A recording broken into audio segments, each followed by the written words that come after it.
வணக்கம். இன்றைய தினம் திதிகளை பற்றி நாம் தெரிந்து கொள்ள இருக்கிறோம்.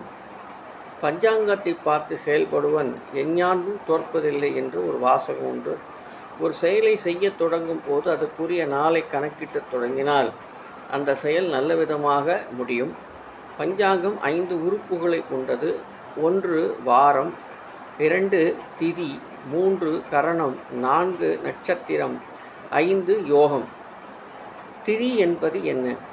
சந்திரன் ஒரு குறிப்பிட்ட பாதையில் பூமியை சுற்றும் போது ஒவ்வொரு நாளும் சூரியனுடன் தூரம் மாறுபடும். இந்த தூரத்தின் அளவீடு திதி எனப்படுகிறது. அமாவாசை என்று சூரியனும் சந்திரனும் இணையும். அதன் பிறகு சந்திரன் சூரியனிலிருந்து விலகிச் செல்லும். இந்த விலகல் திதி சுழற்சியை ஏற்படுத்துகிறது. வளர்பிறை திதிகள் அமாவாசையிலிருந்து தொடங்கி பௌர்ணமி வரை நீடிக்கும். தேய்பிறை திதிகள் பௌர்ணமியிலிருந்து தொடங்கி அமாவாசையுடன் முடிவிடும் என்பதை தெரிந்து கொள்கிறோம். நன்றி.